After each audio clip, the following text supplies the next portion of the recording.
Go get us beverages. Did you say get him virgins? Beverages. I said go get us beverages. We need I to am too sacrifice sober to virgins. podcast.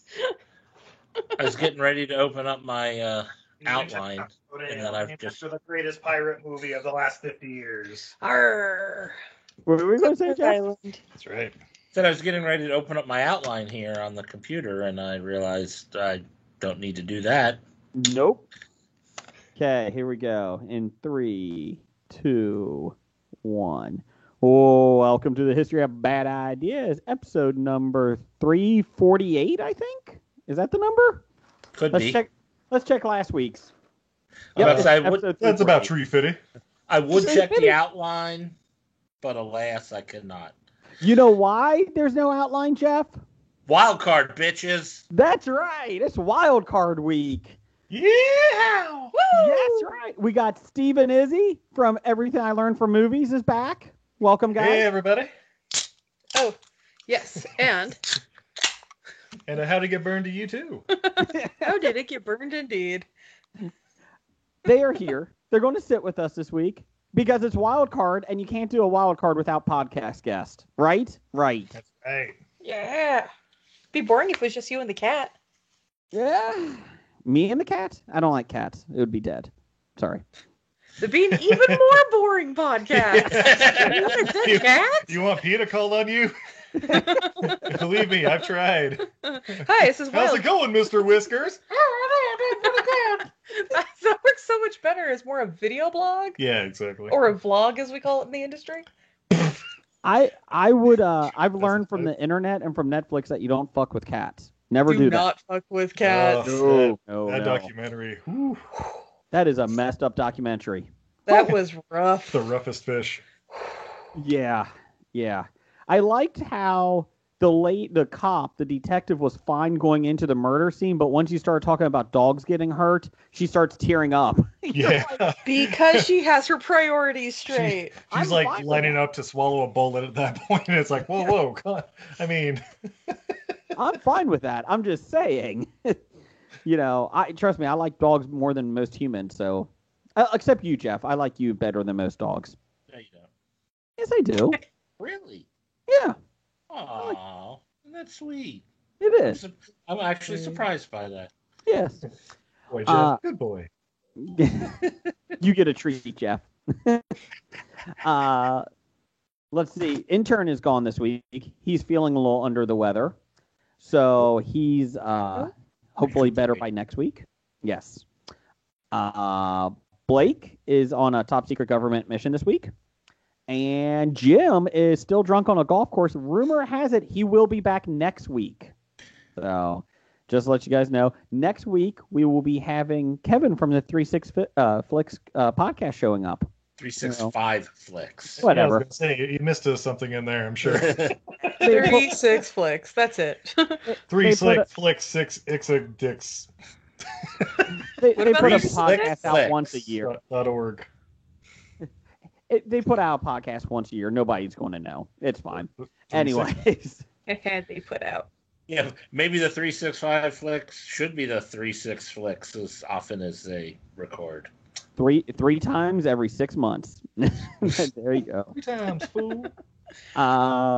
We are. By the way, Jason, I just have to comment your wonderful little background here with the Nicolas Cage Cupcake Nebula or whatever going on. Mhm. Your microphone kind of pops in and out too, so it's like every once in a while a robot dick pops up in your face. So just want to let you know that in case this is on YouTube or something. Oh, he's well aware. Oh, I know. It happens every week. I yell Looks out like- about it every week. It looks like Nicholas Cupcake is extending his robo penis into you every couple of seconds. That's the movie I want to see. Is that the true color out of space? Yeah, right? Color out of your face. Didn't Gary Shandling have a movie like that once? the penis was like it was moving every time. Gary Shandling with a movie. He had one. I'm going to check it. I almost guarantee it. He's like Seinfeld. He had one. Gary Shandling movie. He's dead, isn't he, Gary Shandling? Yes. Yes. He passed He's a dead couple years. to me. Let's see here. He was in What Planet Are You From? That's what it. Oh God, that's right. With Annette Oh, Bening. 92 or some shit. Yeah. 2000. 2000. Exactly. Yeah. He was relevant in 2000. I find that hard to believe. False. He was. We have to fact check Jason again. I'm looking at it. Oh, yeah, that turns to stars. He was fake the whole time. He disappeared from this Nicolas Cage Nebula. I went to show my phone and I just disappeared. It's He was coming off the popularity of Hurly Burly in '98. So what better way to do it then? Oh, that makes sense. And then after What Planet Are You From? He did Town and Country. I think that might have been the one. Oh, after the Chrysler station wagon. Yes. Yeah. And then after that, he didn't make a movie until 2006 when he was a voice in Over the Hedge.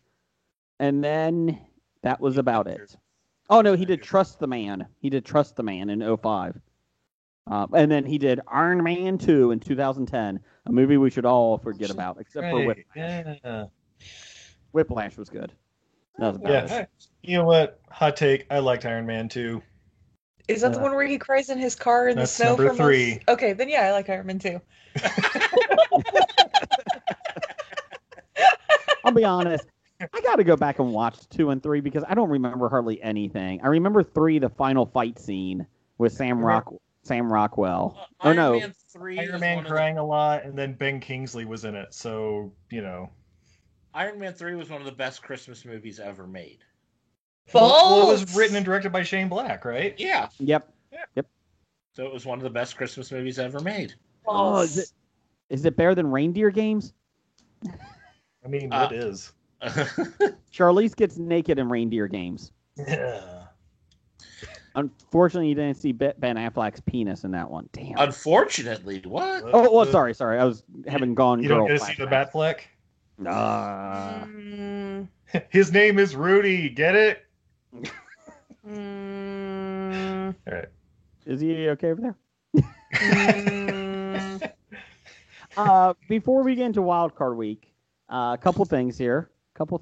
We are sponsored by the Cincinnati Comic Expo, September 17th through the 19th, 2021. Get your tickets next year. It's at the Cincinnati Comic Expo. We are excited to be back next year. This year, we had to take a break. The Expo had to take a break for everybody's sanity because people and health. Yes, because people didn't wear fucking masks. That's all you had to do. Just wear a mask. All you had to do. Stay inside when you don't need to be out. When you do need to be out, wear a mask. And we could have been done with most of this by now. My 4-year-old knows how to put a mask on without complaints. I'm just saying. Anyways, so that'll be next year, 2021. But my rights. I mean, I'm going down the hall. Sorry, good call. My laughs. So that would be next year. We're excited about that. Check out CincinnatiComicExpo.com for that. Also, we are doing a virtual expo. There was some news on this, though. It was originally going to be in a couple weeks. We actually have gotten such a positive response, and I'm not bullshitting, that now we're like, we need to move this out because we actually have some decent names coming, So... Like Stephen Izzy from Everything I Learned from Movies.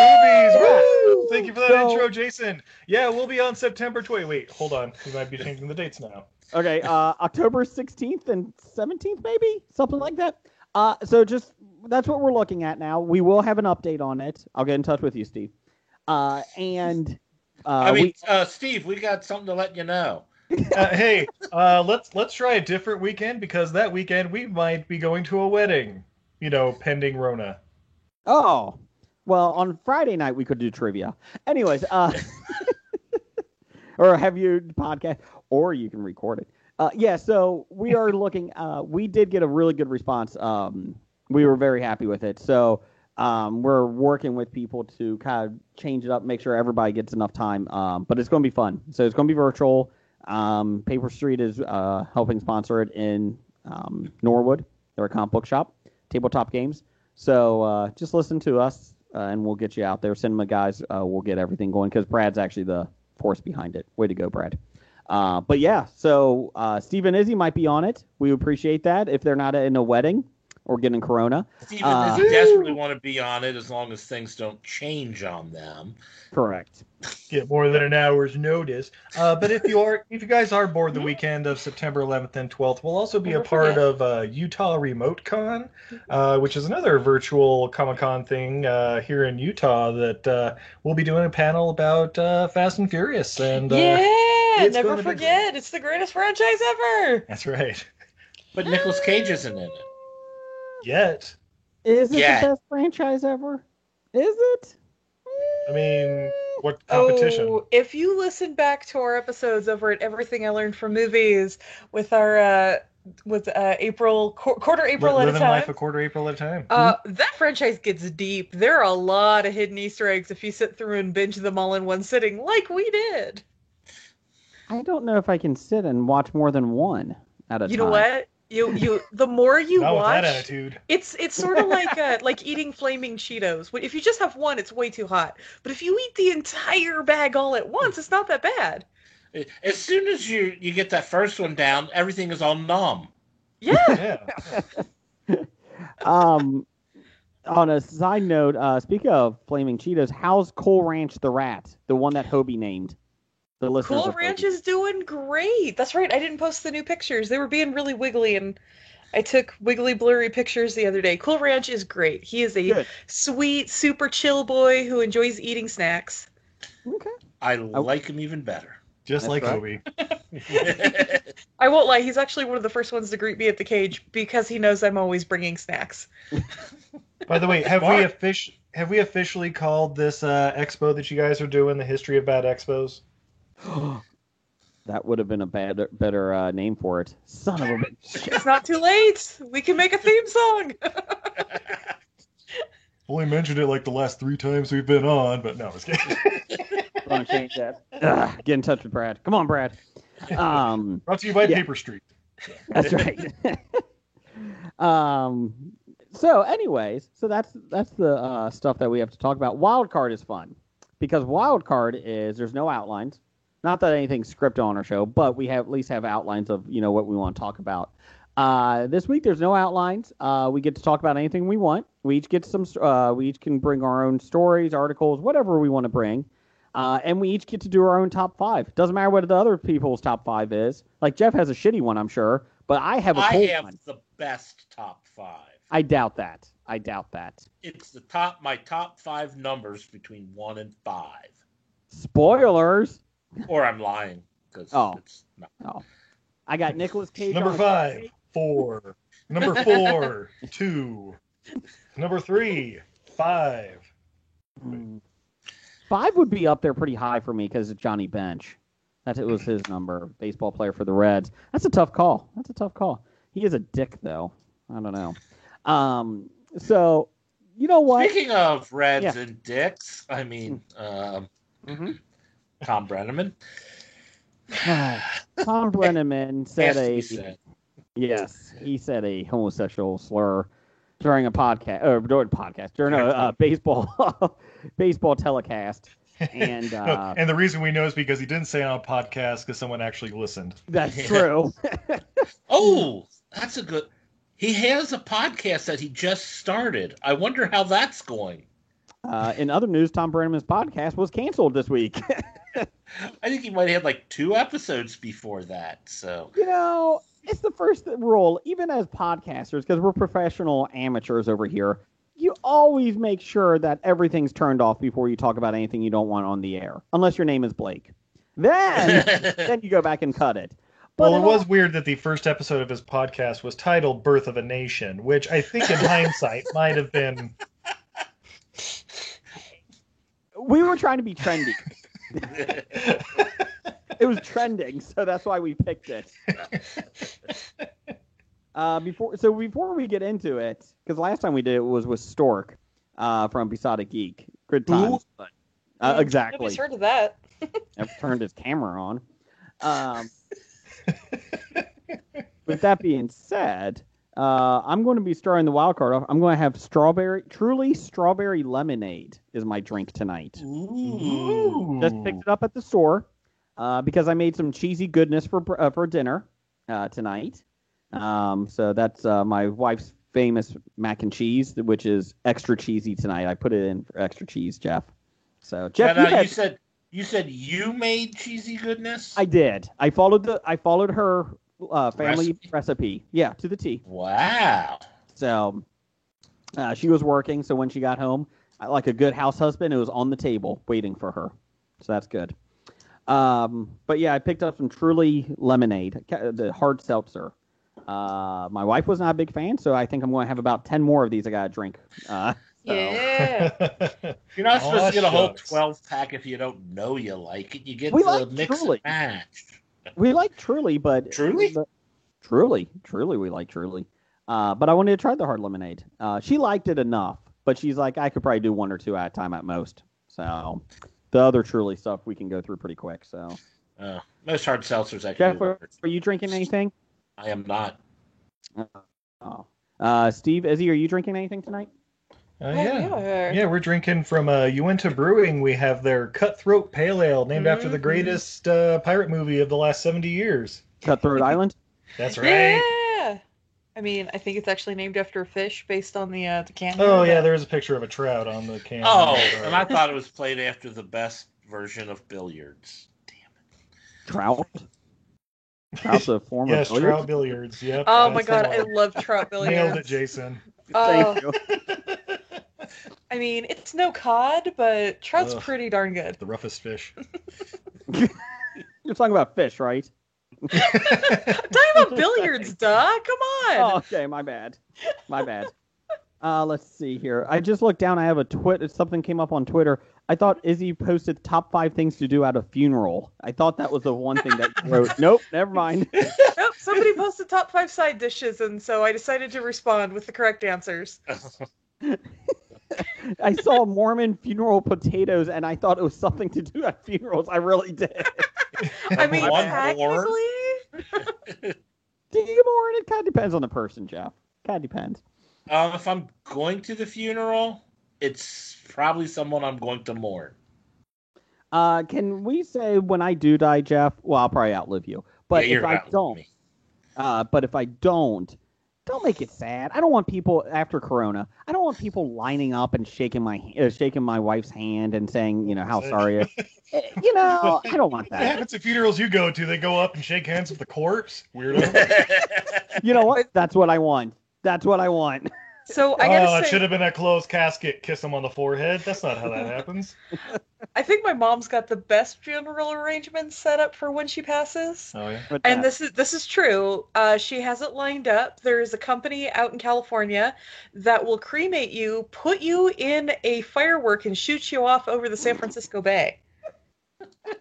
I like it. Interesting.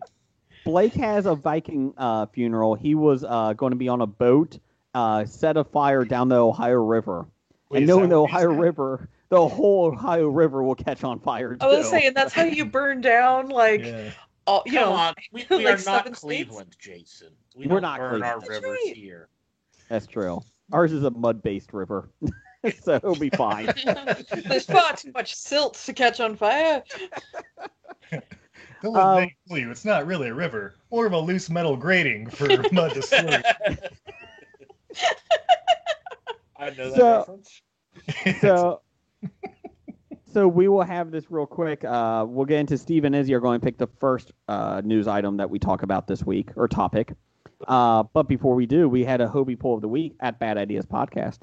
We had, what upcoming film are you most excited to see? Because Jeff's seeing the New Mutants this week. I am. Right? I got my tickets for, theoretically. Theoretically, they haven't shut anything. There's still 3 days yet. But Saturday afternoon. Okay. We were the first people to pick our seats, so everyone else around us has to leave. And the only people to pick your seats to see the New Mutants. So I would feel incredibly safe, so I'm fine with that. Okay. Theatered myself.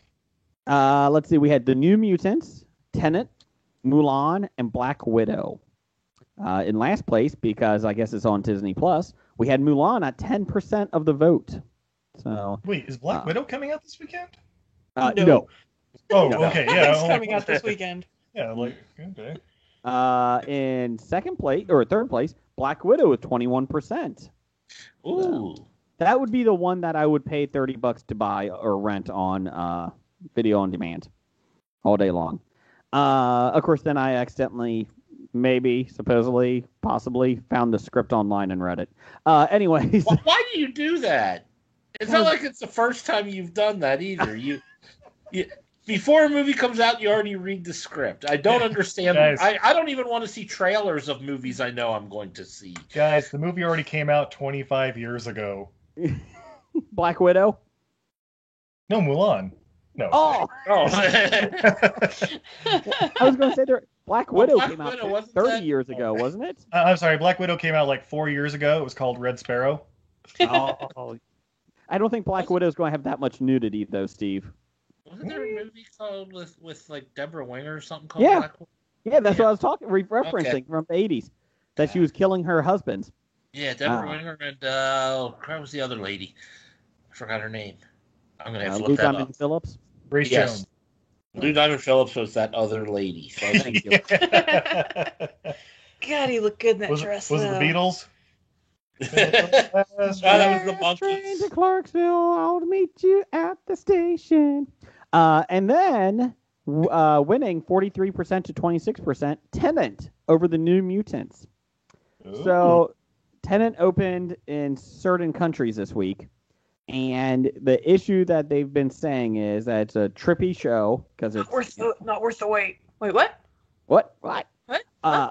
But the issue they said is like half of the detail, like half of the story is tough to hear because they're in these oxygen masks. And I'm not kidding. Like they're in these masks because that's relevant to the plot. So you weren't really born in the mask. I was. And they said the music was too loud that you couldn't hear everything.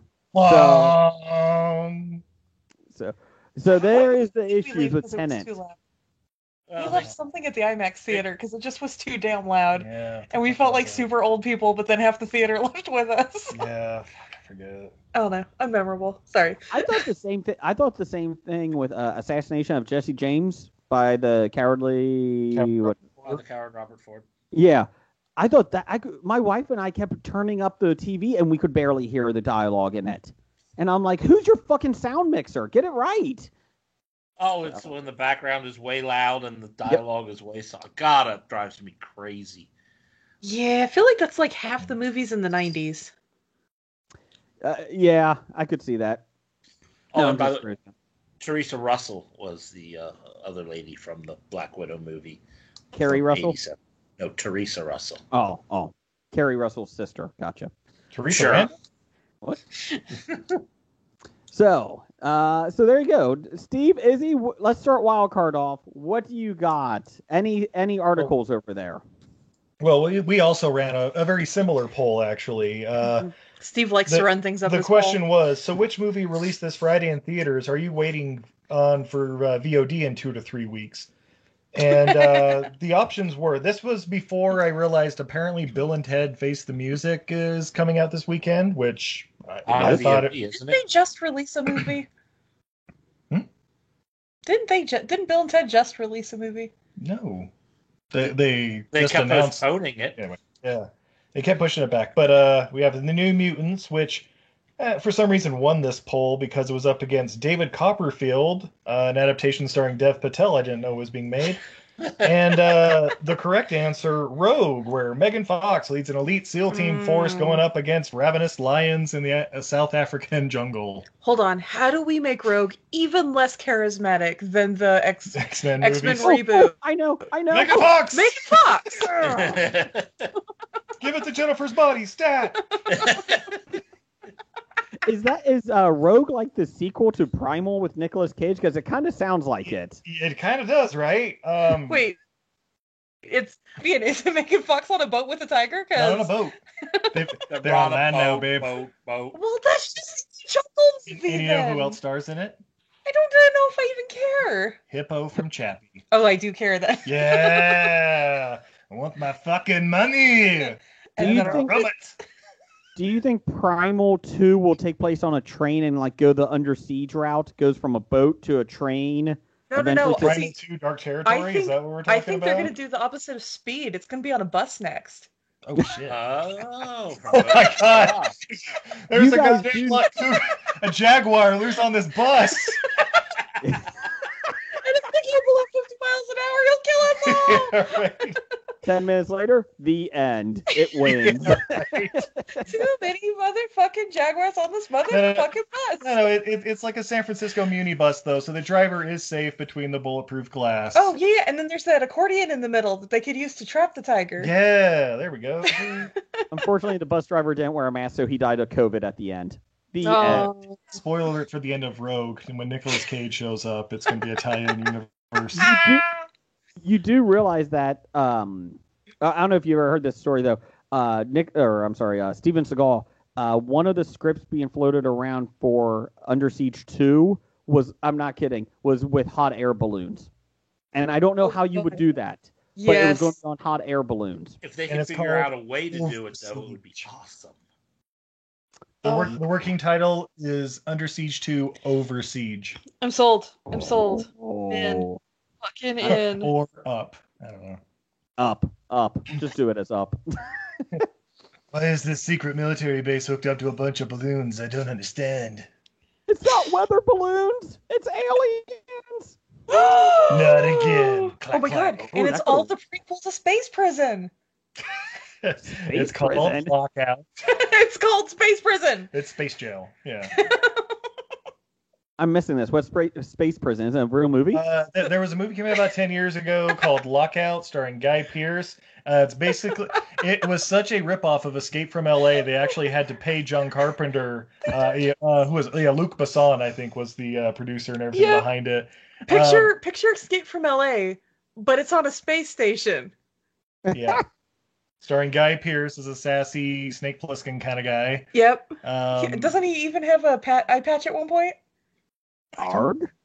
Maybe. I don't remember much about that movie. I don't know. Spoiler alert, because nobody's ever going to watch this movie. When they jump from the space station to Earth, I think you might have an eye patch on. Yeah, that makes sense. It's kind of sounded like Guardians of the Galaxy to me.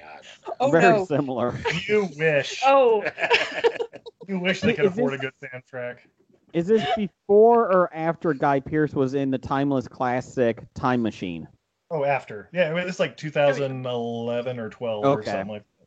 Because Time Machine is the best movie about time machines ever. I'm telling you. Best film ever. The best movie titled Time Machine, yes. Yeah. Obviously, if he thinks it's the best movie about time machines, he's never seen Timeline. Yeah, well. He has seen Timeline.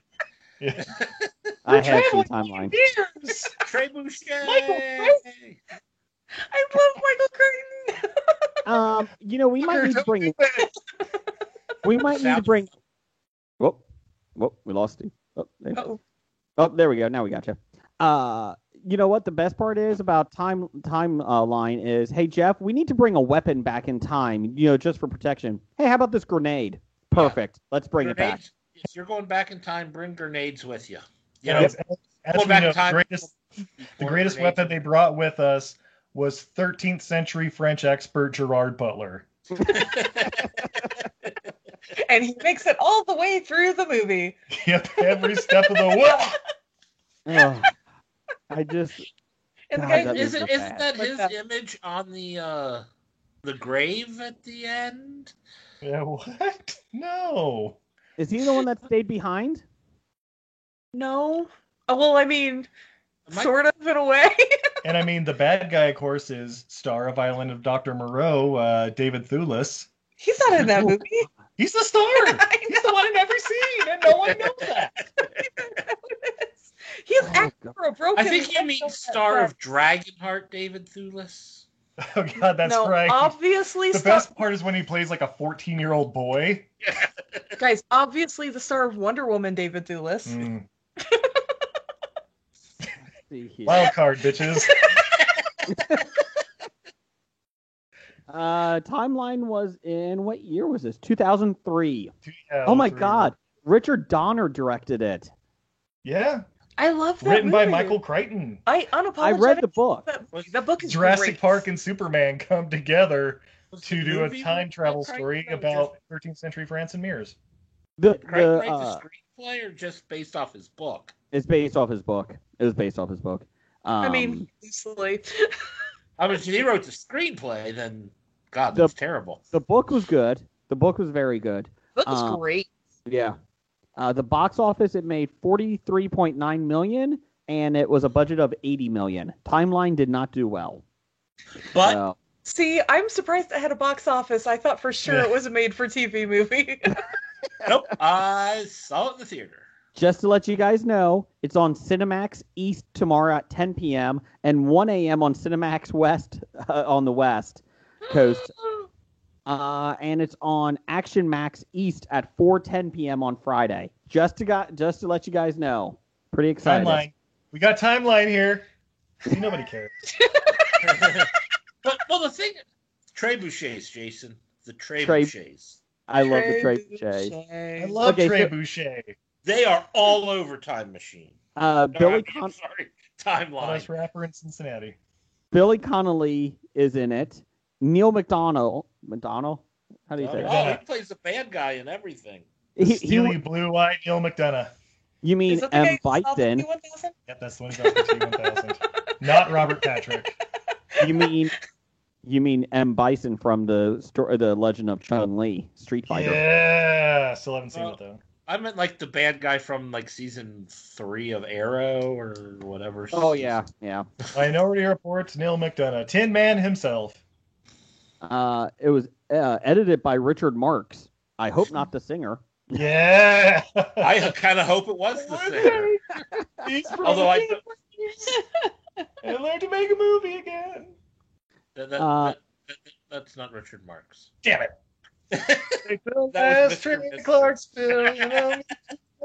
That's Richard Marx. Okay. It was the battle sequences used medieval reenactors. And Richard Donner did not want to do CGI. Jerry Goldsmith composed the big deal. What's that? This movie was a big deal. Yeah. Oh yeah. Jerry Goldsmith. That's why Jerry Goldsmith did the music. He composed the original score, which would have been his last before his death in 2004. But he already completed his true last film, Looney Tunes: Back in Action. Yeah, Brendan Fraser and Jenna Elfman. Woo! So there you go. Jenna Elfman. It lost an estimated $49 million with marketing. So that's it. The thing is, though, if he decided to use CGI for his time travel, then you would have gotten A Sound of Thunder. Oh, you know how great that one was. God, that could be a good. Let's take this 10-page Ray Bradbury short and make it into an hour-and-a-half really shit-fest movie. Sounds good. Let's do it. Do it. Worked for Lawnmower Man. Yeah, I was gonna say. No, it did not work for Lawnmower Man. Then how did we get Lawnmower Man 2, Job's War, or Beyond Cyberspace, whatever you want to call it? Yeah, it got a sequel. It's a thing. Look it up.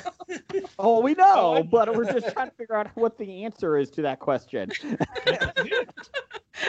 You asked Stephen King about turning a scribble on a napkin into a multi-movie franchise. Or a rail on a mirror. Oh, Maximum Overdrive, here we come, everybody. Oh my God, I love that movie so much. It was so great that Stephen King had his name officially removed from the movie Lawnmower Man. He said the only thing they had in common was the title. You're right. It's on the same par with The Shining. I'm glad you agree. I'm still waiting. He didn't have his name officially removed from The Shining. Oh, I don't know. The Steven Weber he one? says he didn't like it, but he had his name officially removed, saying this is not the story I sold that. Stephen King was not a fan of. I'm still waiting for my Langoliers 2 movie. Still waiting for that. Come on, Bronson. It's Left Behind, and it stars Nicolas Cage. I am convinced that that's the answer to that movie. It's all just like hilarious. Left Behind. That's the end. Yeah, it turns out it wasn't God's Rapture after all. It was just Langoliers. Right. Not to give Timeline any more credit, but Jeff, you know what the tagline is for Timeline? You ready? No. This fall, your history. Yeah. Yeah. You're right. Best time travel movie ever. All right, that's like a 6. What else you got? Marketing department? Anything else? Now, is that YOU apostrophe RE or YOUR? Yes. YOU apostrophe RE. Hold on, let me do it better. Hold on, let me get this right. You got your sunglasses on? Ready? This fall, your history. Yeah! Dun, dun. I was wondering why you were putting the Batman cowl on at the beginning. That was David Caruso's glasses. Oh, well, because it looks like Elton John's glasses. I'm not gonna lie. It kind of looks like the guy from Pan's Labyrinth, doesn't it? Yeah. I do have to say, many times I have gotten David Caruso and Elton John confused. So. I mean, it makes sense because he did play him in Rocket Man. I was saying that's why he played him in the biography. Yeah. When he sang Elton John's song Thriller, amazing. Just amazing. Loved it. Thriller! You'll take the last train to Clarksville and I'll meet you. Hey, we're not talking Beatles today. So that was Stephen Izzy's article this week. They're wild. Oh, wait, no, that was just the poll. And yeah, see New Mutants and who cares? This weekend we watched NXT TakeOver and SummerSlam. Yeah! I don't know if anybody else got. I did too. Goodness. Thunderdome! Oh my god, I love Thunderdome so much. It was in Thunderdome, which is this big structure that WWE made because why not? I have to admit, like they have hundreds of LED screens behind the rings, and it has like people sitting at home that you can watch, but it really is kind of boring because all it is just people staring at the computer. Like there's not much interaction. There's no real fans. So cheering. Obviously you missed the inflatable Pikachu costume in the background. I did see an inflatable Pikachu. Did you see the guy having a KKK video or a hood on? No, I missed did get that. Through. WWE had to release a public relations apology today, and they said that person has been banned. So yes, he will be. I missed it live, but I did see the screenshot late afterwards. Apparently, somebody did have a Black Lives Matter full screen thing going. Really? Okay. Yeah. Did they ban them? I have no idea. My question is, did they have Tina Turner? They did not. Yeah, right? So this was our question. Not Thunderdome. Is the music for Thunderdome Tina Turner's Thunderdome, or is it Thunderstruck? Ooh. Boom, boom. Yeah, right. Ain't we a pair? And there was that guy who had the Nicolas Cage cupcake nebula or whatever, and that robot penis that kept popping on. Oh my god! Screen. And he just kept sucking that robot penis. Yeah. Wait, what? Okay, fine. I'm getting rid of this. I'm getting rid of it. Forget it. Robot penis. Oh, Jason, we were talking about you. We were talking about that guy at Thunderdome. Nope. Back to the studio. Forget it. You all lost it. You lost the Nicolas Cage background. This is why we can't have nice things. Jason, we live in Nicolas Cage background. Think about it. One line at a time. You live in Nicolas Cage's shadow as you're stalking him. Yeah, so what you guys think about SummerSlam? Jeff, I'll take this one because I don't want you getting too excited. How long are we going to be talking so I can 2 minutes. 2 minutes. Okay. I mean, I can come back in a half hour if you'd like. NXT, I thought, was a little interesting, the takeover, Keith Lee losing to Karrion Kross. Karrion Kross does nothing for me. He has a cool entrance, and he has 30 minutes of rest holds. And then it didn't help that he won the title, and then he also had a separated shoulder. So he may be out. Well, I did like that they still haven't quite pointed out that his first name means dead meat. Really? I did not. Yeah, it's what vultures eat. Carrion. Oh, well, like that. We learned everything from you guys this week. Every time you're on. I know the definition of carrion. Shut up, Jeff. Go back to your game. But it's better than his real name, Chris, because Chris Cross would be a little too confusing when he's obviously trying to be the pro. I get it because Keith Lee went up to the main stage after that, or he went up to Raw afterwards. Did he? Or did some bastardized version of Keith Lee show up, apparently? Yeah, they changed his music. They told him, put a shirt on. Have a good day. Was anybody else waiting? It was over in 4 minutes. Yeah. Was anybody else waiting for Otis to run in and take the women's championship? Right? Okay, well that was SummerSlam when he showed up. We were jokingly saying like, "Hey, Otis still's got money in the bank. Maybe he'll come for the big championship." And they're like, "No, if he were smart, he'd come in at the end of the women's championship." And then he did, and I'm like, "Oh shit, I wrote this." And then he could have been Otis Those Straps. Yeah. My thought was, okay, so Bray Wyatt beats Braun Strowman. I don't care. Whatever. Yeah. You've already killed the Bray Wyatt character. And then Roman Reigns appears and is actually interesting for the first time in 5 years. He beats everyone to a pulp with chairs, and then he raises the title. I wanted him to leave, and then I thought Otis was going to come out. I really thought Otis was going to come out at that point with his money in the bank. Give me that title. If I guess if Roman Reigns is in charge of Retribution, the worst, anarchy group ever, I guess that's better, but I don't know. Wait, sure. Is that what the little ninjas were that were running around and taking over the studio and all that? Yeah, in the hoodies. Yeah, they're awful. See, because we only watch like the pay-per-view things like once a month or whatever. So when all that was happening, I'm like, what the fuck is going on? This is. They destroyed the ring ropes with a chainsaw one time. But they're like literally like 4'10" people. Like the people are like 4'10", but they keep changing the people, so you can never really know because WWE doesn't know who they are. I think they said. I think they did say the one guy that they want to be the leader is Dominic Kovic, the big tall guy from NXT. That was the rumor, is that he's running it. But, I mean, you know what? To be continued, I guess. Yeah. Not to be negative, though, I will say I enjoyed SummerSlam. I have not enjoyed many WWE pay-per-views lately. I enjoyed it. It was a decent card.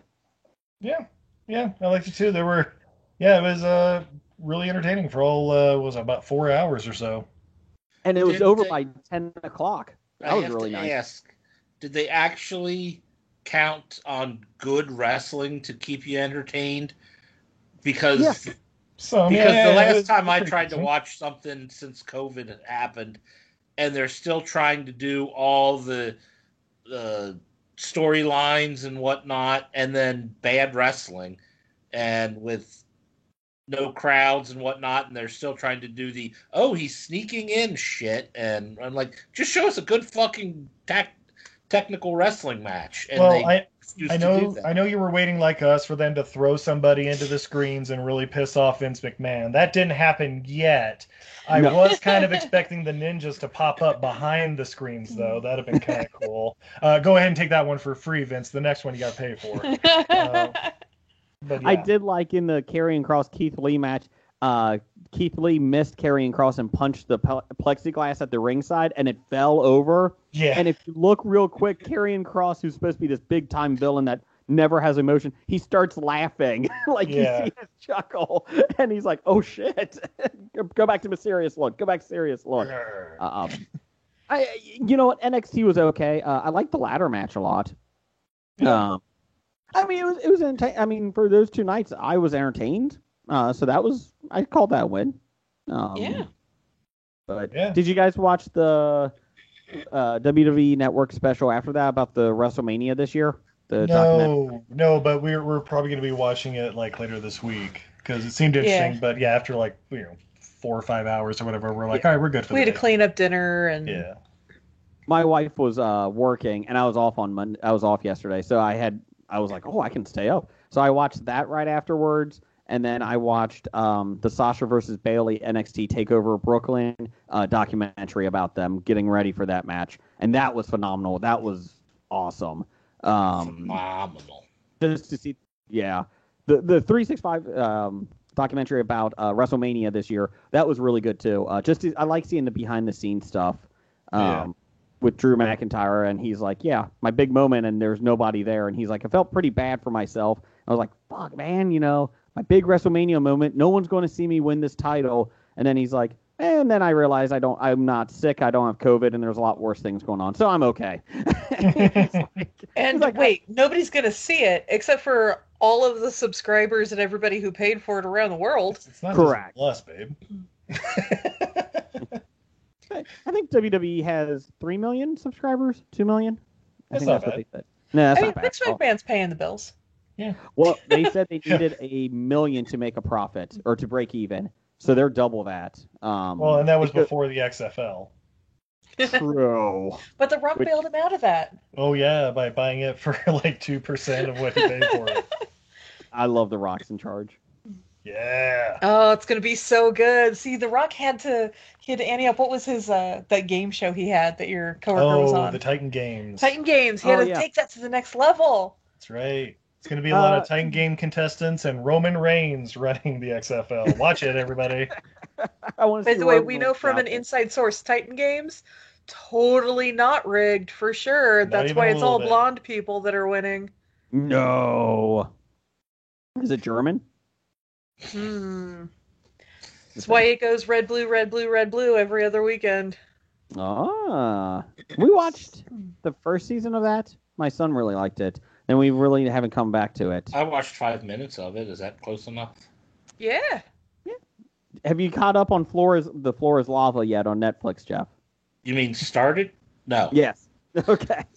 Jeff, we'll go to you next. What is the next artist? We'll keep going around. What's your next thing? Well, my next thing, I suppose the only thing that I've really been doing this past week was mourning over the loss of the Blue Jackets in the Stanley Cup playoffs. They did. Who? Shut up, you desert dwellers. Seattle's got a franchise now, right? Bastard. I mean, if Seattle can do it. The Kraken. And then, of course, the expected to be good this year, but actually suck this year, Reds have been tough to watch. Yet I've been trying to, and yeah, I didn't even bother turning them on tonight. So maybe they're winning. I don't know. Well, because you were podcasting. I did like the manager David Bell for the Reds is like, we're going to turn this thing around. You're halfway through the season. It's a 60-game season. It's not like you have much time to turn this thing around. He meant the bus. Because there's a Jaguar on it. It's on the bus. Quick, go back to the station. Wait, is it pulling into the last train to Clarksville? Yes. The last train to Clarksville. My article this week, my fun thing is this week what have you done? Jeez. Oh, go ahead. I'm sorry. Let the man talk, Jason. Jesus. Yeah. Jesus. Anyway, Jeff, what you were saying before I go into how with the football and fantasy football drafts are starting. So I had one of those this weekend. Oh God. Yes, I should get our league started. You should probably get our league up and running. We need to make our keeper picks and everything there, Jason. I guess I should do that. Get on that. That's how excited I am for the fantasy football league. The Bengals announced today, the Cincinnati Bengals, that there will be no fans in their stadium September 13th for the home opener. Much like every last season. Yeah. So just like last year? Yeah, good call, guys. Pretty much. So, Jeff, who are you rooting for in the Stanley Cup playoffs right now? I don't know who's even left. Islanders, baby. We're rooting for the Islanders. Are they still a thing? They are. New York doesn't have much Las else. Vegas Golden Knights. Do like the Golden Knights. Are they still in it? Sweet. Yeah, let's go for them. Yeah. I could cheer for the Golden Knights. Yeah. I would cheer for the Kraken, but they don't even exist yet. So. I'm a big Pittsburgh Penguins and Toronto Maple Leafs fan, but the Kraken might be moving up to my third team, Jeff, because I love that name. Good for them that they went with a different name. I like that. They got a little bit of blowback on it. I know a lot of people didn't like it. Why not? A lot of people are idiots. Because they wanted Redskins, that's why.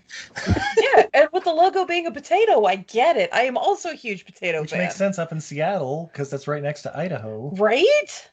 Large potato market. Large potato. Jeff, was there anything else you want to talk about? I don't want to interrupt you. No, I'm done now. Oh, well, that was it. We're now dumber for those 3 minutes. I mean, I suppose I was mainly doing it to get your attention, to get your commissionership working on our league is the main reason I wanted to mention that. Hurry up so we can draft Joe Burrow. I don't think I'll be drafting Joe Burrow. Or AJ Green, is he still a Bengal? He is. He'll be still fine. Injured, but he'll be fine. He's a free agent after this. I'm going T. Higgins. That's my sleeper. Wasn't he? I loved him in Magnum PI. He was awesome. Oh, I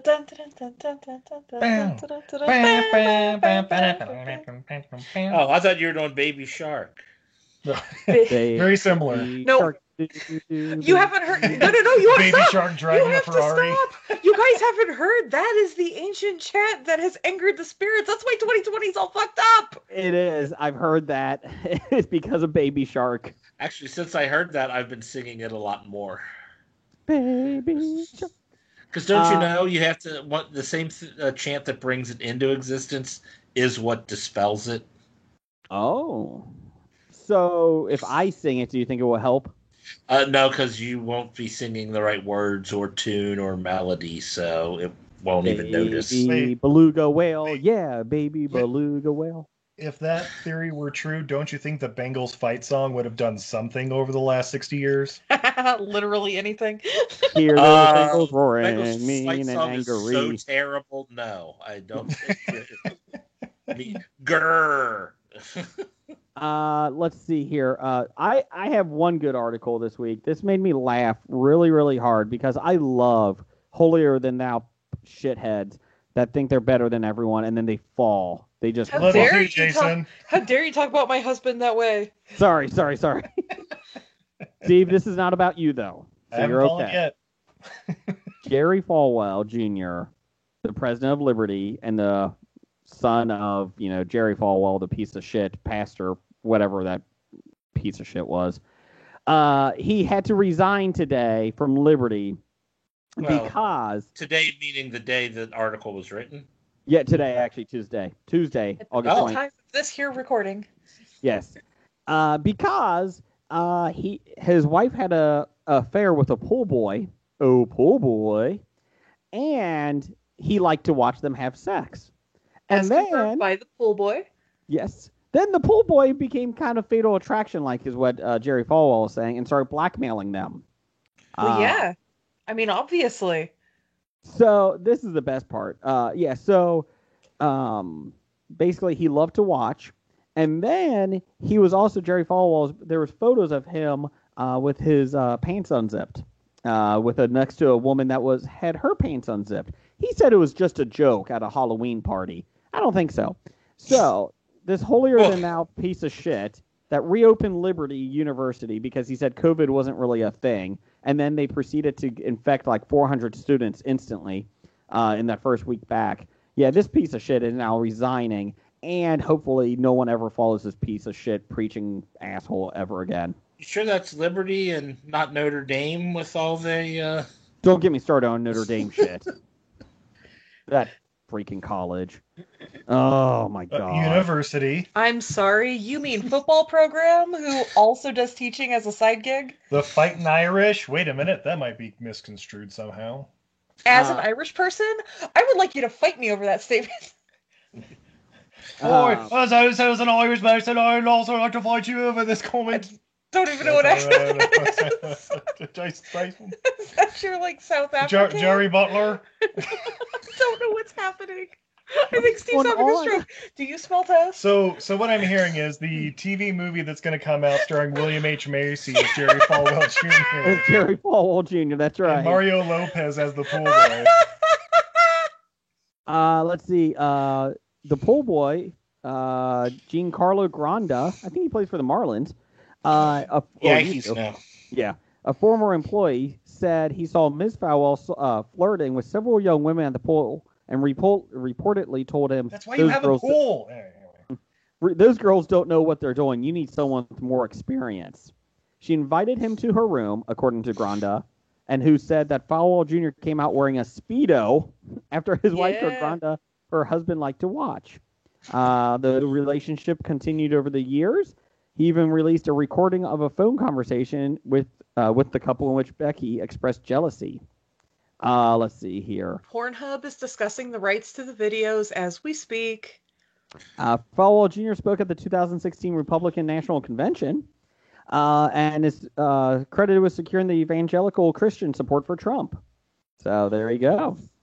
So just out of curiosity, is he speaking at this week's convention? No, not this week. No. Really? So seeing the See, he wasn't, but then this news came out, so it's like, oh man, he's trending. We should have him speak. So seeing the lineup, when is the Tiger King speaking at the RNC convention? Yeah. Guess what, motherfuckers? Is the last name They Trump? fucked up and let me out. Wait, I don't think they would let him, because didn't he run against President Trump in the last election? For governor of Oklahoma? Didn't no, he? he did the presidential run. Remember? No, did he? Yeah. I think it was 2012. Oh, gee. It was 2012. Yeah. It could have been. It could have been before 2016. I can't remember, but Yeah, I know oh man, ran he really swayed those 6 votes. So there you go. Jerry Falwell is my favorite story of the week, probably of the year, because he's such a piece of dirt. All right.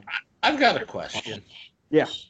When you read that, did you say something about his wife was having like an affair and he liked to watch? Yeah. Is it really an affair if he's in on it from the start? I don't know. It went on for 8 years. He wore a black tie, so it was an affair. Okay. It was a black tie affair? Yep. That's right. As a you know what? We're going to open this podcast up to some of our listeners as well this wild card week. Randall McDaniel, RJ Holt 666. He's not evil. Left tackle for the Minnesota Vikings. Woo! That's right. He wants to know, Izzy, what are Mormon funeral potatoes? Oh my god, it's the greatest thing. So there's a lot of different recipes out there, but basically what it involves is potatoes, like par-baked potatoes in some form, cheese sauce, sour cream, and then sprinkled with something crunchy. So I was not aware of this delicious side dish until I met my lovely husband, who was born and bred here in Utah. This is a Utah specialty. His family recipe, I'm going to give it away, folks. You use tater tots. So you put down frozen tater tots. Mm-hmm. Then you mix the Campbell's, was it the cream of mushroom and cream of celery, the cheese one, cream of nacho. Yeah, they have the nacho one. Yeah, whatever. They have the nacho one and the cream of, and the cream of the cream of mushroom and a little bit of sour cream. You mix that all up with the potatoes, so you make this this casserole, and then his family sprinkles it with the deep fried onions, the French's deep fried onions. Oh yeah. My California twist on it, if you can find the deep fried jalapenos, sprinkle those on there. Ooh. And then you bake the whole thing till bubbly. Okay. Till interesting. Bubbly. Yeah. Yep, till it turns to champagne. Oh, it's so good, guys. Decadence. That's all it is. There you go, Randall. I hope you like that one. I like that one. Send us a pic. Stork has Besotted Geek. How do you turn on your camera in Skype? There's a load of buttons. It's a camera down at the bottom of Skype. It's in the shape of a camera, the little outline there. You click it. But you have to specify it's in the shape of a camera from like 1994. That's true. A lot like the save thing is a floppy disk from 1997. Yeah. Let's see here. Doctor Number One, he gets it weird. There's a new disgusting and dangerous challenge on TikTok. It involves users eating cereal out of other people's mouths. It's called #cereal challenge. Hashtag mental the challenge. Get the fuck out of here. Do you do that one before or after you lick your loved one's eyeballs? Because I heard that's very erotic. Oh God. Oh. Come here, Steve. I'll try something. So wait. So this is why TikTok's going to be banned because No. This is what TikTok was invented for. It's the being racist and misogynist that's getting it banned. Oh wait. Okay. there's one that his sister, I guess YouTube star Bretman Rock, fuck you with that name. His sister tries to eat Fruity Pebbles out of his mouth. Oh, God. Oh.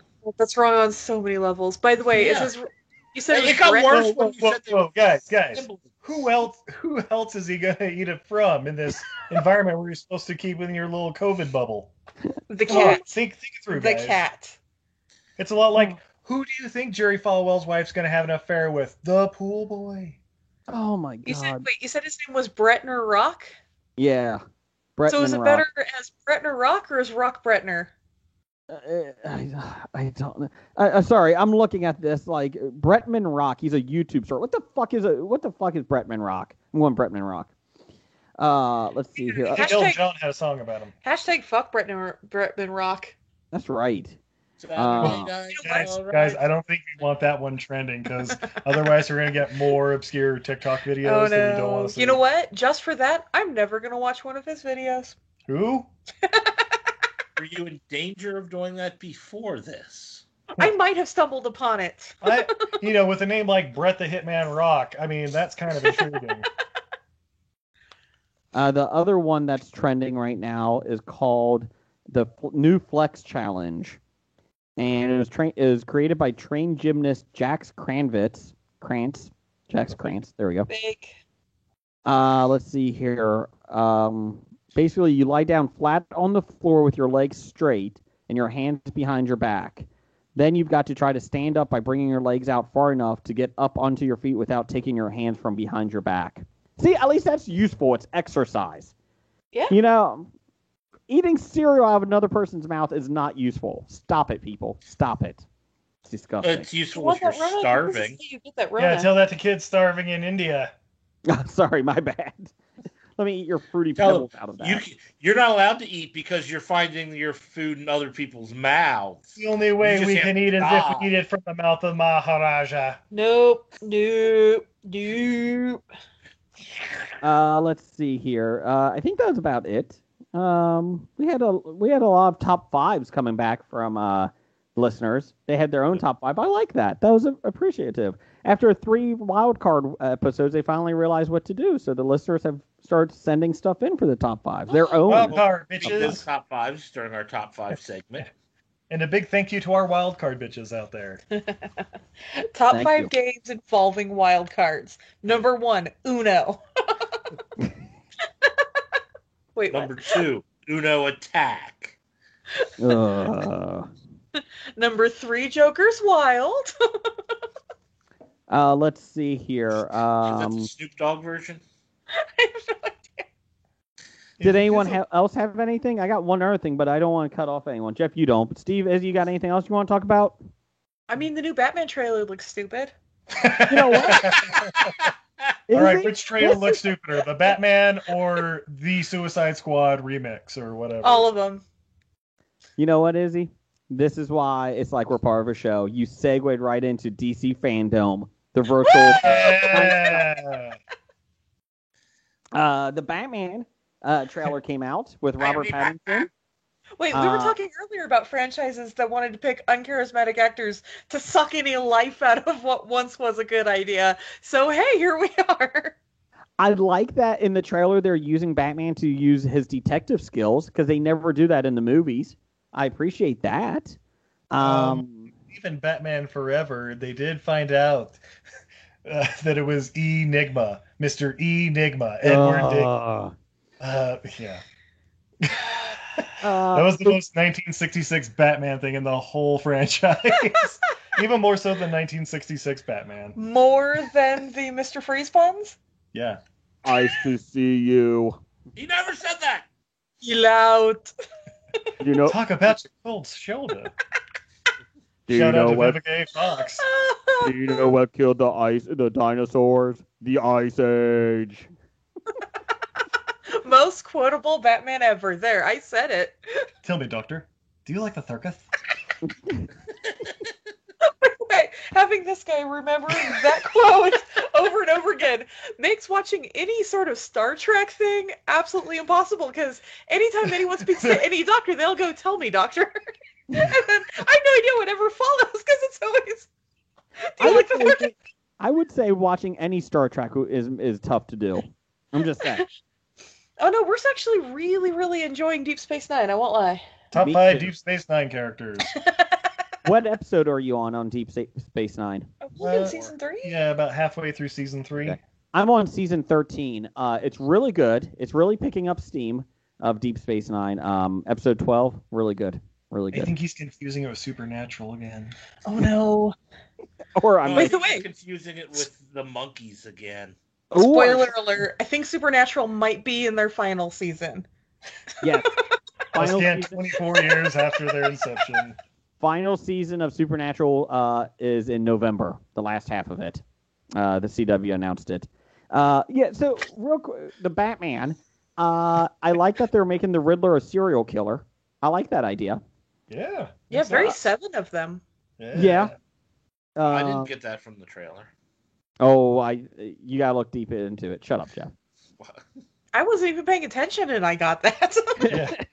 I was like, Robert Pattinson, and I'm out. Yeah, we were kind of glancing at it with the sound off, as is appropriate for anything on Facebook, and it's like, yeah, this looks pretty bad. I believe while watching Riff Tracks. Yeah. While watching Riff Tracks for the Hobgoblins. Oh, God. I do know that. The best way to watch a DC movie. I will say I'm interested in the Batman because it can't be worse than the Snyder ones. Sure, why not? What you say. Wonder Woman 1984 got a new trailer. Cheetah was shown. It looked decent. Cheetah looked decent. Does she look like Chitara? I haven't seen it. She looks like somebody from Cats, the movie, so that could be a bad sign. But Cheetah looks like that. With Taylor Swift as Cheetah. She's going to get everybody high. Yeah. And then disappear from the movie forever. And then Idris Elba's going to get naked and run around. Take this, Chris Pine, who's back for some reason. Magic. Jeff, did you see the Justice League Snyder Cut trailer? Nope. It still looks awful. It's apparently 4 hours or something like that, too, isn't it? Yeah. It's a Netflix miniseries. Yeah, guys, here's a hint that your movie should be several movies. If your director's quote-unquote cut is 4 hours, I mean, Dune it. Cut it in half. Peter Jackson is your director. Brace. Well, that had like 12 endings, so You know what? Let's just stop making Batman movies for a while. Let's go straight to Red Hood. That's what we all want. Did you see spoilers? Graphic novel of the 3 Jokers came out today, and did you see that? Real quick, last chance. Spoilers, Jeff. The Red Hood, Jason Todd, shoots and kills the Joker. Literally which one? But there's still 2 left. There's still 2 left. But then Batgirl is like, "Why did you do that, motherfucker? This guy has killed like 1,000 people in his lifetime." Wait, hold up. You already said something wrong. She shouldn't be Batgirl at this point. She should be Oracle. True, that is true. But in which case, she would not be asking that question. She'd be like, "Yeah." But yeah, high five. Jason Todd, bro. Jason Todd even says, after all this guy has done to you, you're questioning why? And she's like, yes. Yeah, because I wanted to do it, asshole. Yeah, Fine, let me fuck his skull. Right. I mean, at this point, fucking kill him. There's nothing wrong with that. Let's see. Gotham Knights, the trailer for the new Batman Arkham Origins game was revealed. You can be Nightwing, Robin, Batgirl, and the Red Hood. So that's pretty cool. They protect the city following the apparent death of Batman. The Court of Owls is in it, so that's kind of cool. It looked, yeah. Ooh. Jeff, you ready for this? Go for it. The Flash, the movie. We'll see Flash traveling through time to change the DC multiverse. It's due out in sometime 2022. Michael Keaton is going to be show up in it as Batman. And yeah, that's all. And the Suicide Squad. Having multiple people as Batman in it? Yes. Yeah. I just want Val Kilmer as Batman. Yeah. Let's see. Suicide Squad has Idris Elba, thump, and his penis playing Bloodsport. Yeah. Blood squirt, am I right? Yeah. Let's I don't get it. John Cena is Peacemaker. I'm in. Pete Davidson is playing Blackguard. And Brian Owl did ask for us to do a rundown of all the characters, like their backstories in Suicide Squad. We will get that next week for you. Did not have enough time to prepare for that. So, and then there's also going to be a Suicide Squad from Rocksteady Games that basically you're trying to kill Superman because he's gone evil in it. So that comes out in 2022 as well. And that's the prequel. I don't know. It was Batman that died in Gotham Knights or whatever. Okay. Yeah, it's still in the same universe as Arkham, so that's kind of interesting. So, yeah. And so King Shark, tell me about him. Who? King Shark. King Shark is being voiced by Samoa Joe from WWE, baby. I love King Shark. It's pronounced Samoa Joe. My bad. Because, Hobbs and Shaw, apparently. Samoa. Stop it. No, you can't talk Fast and Furious. Even their offshoots. What? You know what? Cut the mic. I'm out. I don't need to be part of this anymore. Talk about your DC bullshit. We can talk anyway. So yeah, he talks hockey. Oh, Jeff, get hockey talk in here. Is he making fun of you? What? We talked hockey. I get to have a Fast and Furious. And here comes the challenger, Hockey Talk Man. I mean, do I need to call Nickel so he can do a hockey report? Let's do it. The best part is Shazam 2 is called Shazam: Fury of the Gods. It also included an extended appearance by comedian Sinbad. Pass. I'm like, and they don't know if he's part of the movie or if he's just there to pump up the panel's humor. Did 1992 call and want Sinbad? Like, what the hell is that? Sinbad was out before 1992. He is available on Cameo as we speak for like $250. Sinbad is $250? Yeah. Oh, he's getting it too. The good news is the DC Universe streaming service has one show left, Titans, and that will be coming out. It will have Jason Todd become the Red Hood. So there you go. Oh, about fucking time, Jesus. But Titans. it also we got Titans here. See, nobody cares. That was a nice. It's gonna be a weird episode of Teen Titans Go. I would. Has he become Red Hood in Teen Titans, the cartoon? I don't think so. That would be awesome. Right, that would.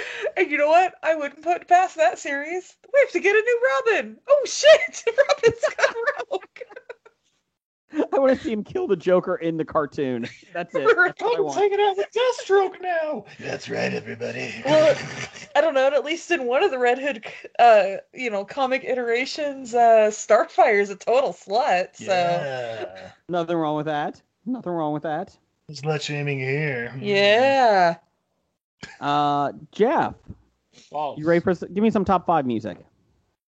We're on top 5 already?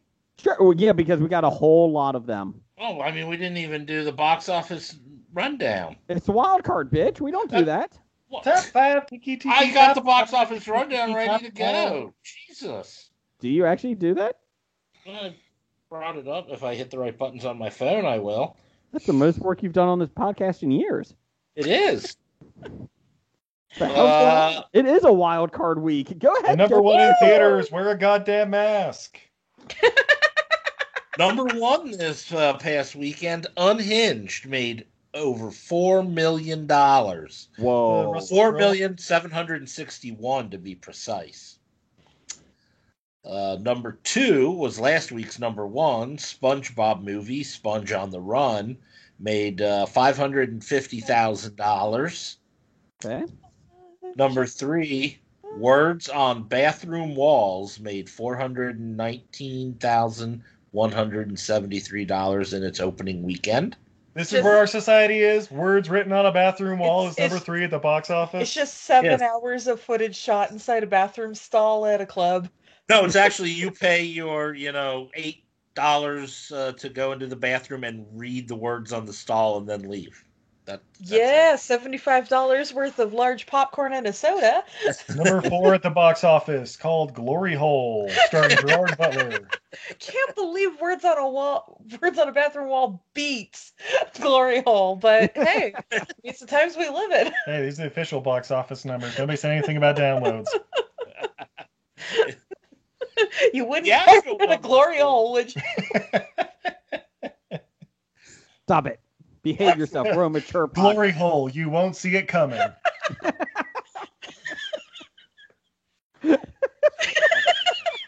Make a note of that for.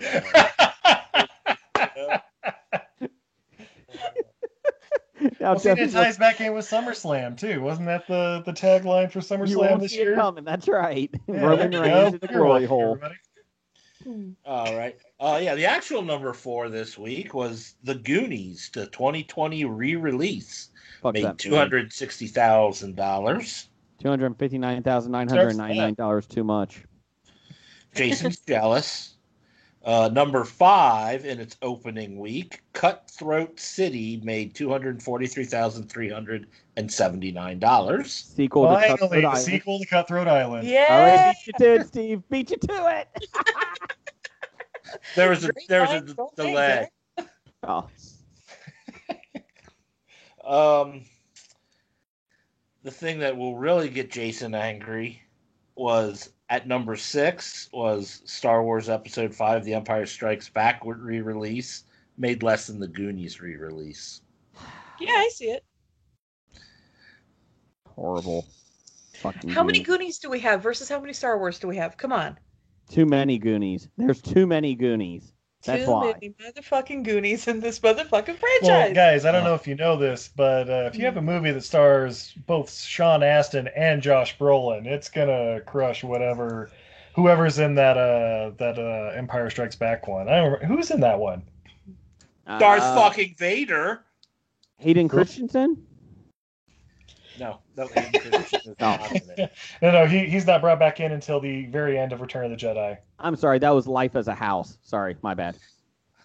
Which was actually a good flick. I really like Life as a House. I really do.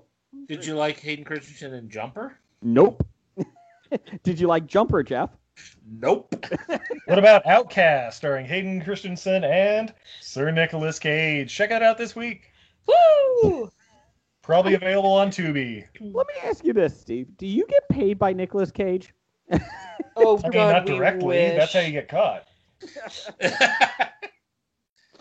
And number 8, Jurassic Park re-release. Number 9, Back to the Future re-release. Wait, Goonies beat Jurassic Park? I believe it's called Jurassic Park Reopened. Oh. No, it wasn't. Oh, well. Jurassic Park never opened. Jurassic World did. Yeah. That's going to be the third one. Jurassic World Reopened worldwide. The only movie that will get me back in theaters. Woohoo! I'm excited. 2022 can't come soon enough. Excited! Okay, Jeff, come on now. Go ahead. Give me a top 5 now. Oh, top 5 music. I asked Train to Clarksville. Me. Train to Clarksville. Top 5. We're going to shake it up a little bit differently this week. Because it's wild card, bitches. We're going to give you some of the top 5s from our listeners. You ready? Yeah, bring it. Listeners first? How will we do this? Top 5 alternate podcasters from Randall McDaniel. Number 5, Scab Blake. Number 4, Scab Randall. Number 3, Scab Jeff. Oh, Miami Town. Good job, Jeff Morris. Number 2, Scab Stork. And number 1, of course, Scab Randall. Number 1 fan, Doug's daughter. He was in there twice. Number 5 was, oh yeah, it is. Scab Randall's 4 and 1. Let's see. From Kevin at Cincy Explorer. Let's see. Top 5 great American films we haven't seen from start to finish, but want to see. Number 5, North by Northwest. 4, A Clockwork Orange. Shut it. That's a very sore subject. I have seen that movie. Well, you haven't seen it, though. Number 3, The Graduate. Number 2, Schindler's List. And number 1 for him, The Godfather 1, 2, and 3. He hobied it. You know what? I'm with you, Kevin. I've never seen them. I have no desire to either. But that you're not with him then, because the thing is a desire to see them. Oh, desire? No, I don't have a desire. These are the ones he. Guys, seriously, watch the first 2. As someone who just saw Shawshank Redemption for the first time. 3 weeks ago? Yeah. Check out Godfather 1 and 2. Oh, and from the guy who only just saw Harry Potter for the first time last year? Yeah, check them out. They're all right. They really tickle that child inside of you. No. Let's see. Doug, he had a couple. Top 5 Disney resorts, hotels. Top 5 Disney resort hotels. Boardwalk, Animal Kingdom Lodge, Beach Club, Polynesian Village, and the Wilderness Lodge. I hope I didn't steal anyone else's top 5. No. It was close. I thought about it. So my question, what resort does Fish work at? None of them right now. Which one did he work at? I don't think he worked in Epcot. Pleasure he didn't do Island. the hotel. Yeah. Oh, okay. I just thought Doug was picking any ones that his son didn't work at. No, I don't think he cared for that. He didn't really care. He was just picking his own. Let's see. Nisi, top 5 favorite breakfast cereals. Ooh, that's a good one. Captain Crunch. Good one. Number 4, Crunch Berries. Number 3, Peanut Butter Crunch. Oh, she's in the same family. Number 2, Oops, All Berries. And number 1, Captain Crunch Strawberry Shortcake. That sounds amazing. Actually, that doesn't sound that good. Yeah, I don't know. You see, I congratulate your what's it called? A fetish. But diabetes. Yeah, well, that's it. I do approve of Captain Crunch though. I didn't hear grape nuts on that list. Well, yeah, it's horrible. Like Honey Nut Cheerios might squeeze up in there, but I actually really, really like Special K with red berries. You know what? I have some in my pantry now. I love that stuff, Izzy. I'm with you. It's delicious. I like that one. I like Cinnamon Toast Crunch. The complete. I like Raisin Bran. Oh, are you 90? Boo Berry. I mean, almost, but Boo Berry is my favorite seasonal cereal. Berries. Love Boo Berries. Frankenberries aren't bad either. Yeah, but Boo Berry's the only blueberry flavored one. That is true. And I like the box cover a lot better too. I like the Fruity Pebbles. By the way, there is a cereal that is worse than grape nuts. What's that? There is a cereal called Flax and Sticks. Oh my yes, God, Flax and Sticks. Steve's having flashbacks. Yeah. It literally looks like sticks and flax seeds. It looks like poop. Yeah, I was going to say, does it make you poop? It does make you poop. Well, it's not like it's lying to you like grape nuts. You know what you're getting in Flax and Sticks. Yeah, there are no grapes or nuts in there. Exactly. I used to work a buffet line, and that was one of our breakfast cereals for the old people. The old priests especially like the Flax and Sticks. Yeah. So back to Nisi's question: who does play Captain Crunch in a movie? Okay, hold on. I could Gary see. Oldman pull it off. That's not a bad choice. Yeah, Who? right? Who? Gary Oldman. Gary Oldman. Obviously, it's Gerard Butler. I was thinking Sean Connery. Who else is going to play a drunken sea captain who sells cereal? Russell Crowe. Jerry Butler. Russell Crowe. Oh, Russell Crowe is also. I was going to say. Ooh, it's the sequel to Master and Commander. Crunch has fallen. Master and Crunchberry. What was that, Jeff? That I was going to say Wilford Brimley could pull it off, but. Aww. Let's see. Doug had another one. Top 5 lands in the Magic Kingdom: Fantasyland, Liberty Square, Frontierland, Adventureland, and Main Street, USA. Fantasyland is what happened to Jerry Falwell Jr. Top 5 attractions. Wait, he forgot. Doesn't Glory Hole get an honorable mention? That's not a land. It's not a land. It's the next one. Yeah. I got. I'm going to say the Glory Hole is, I think, in the bathroom of every land in Disney. Here it's it how is. You teleport between the lands. The Glory Hole. It's the Glory Kingdom. Top 5 attractions: Glory Hole, Big Thunder Mountain, Pirates of the Caribbean, Flight of Passage. Oh, God, that's at Avatar Land. Haunted Mansion, and Splash Mountain. Oh, Flight of Passage is Avatar Land. I was going to congratulate him for not putting Avatar Land on the list. I suppose I can't do that then. Oh, good old Avatar Land. So there you go. There's your Disney roundup. So I appreciate that. Your goddamn ask. That's right. Steve, Izzy, do you have any fives? Top fives? You got a top five, babe? Let's see. Deep Space Nine characters? Oh, yeah, we were talking about that earlier. Steve, you want to go through Deep Space Nine, top 5 Deep Space Nine characters? Let's see. Numbers between 1 and 5?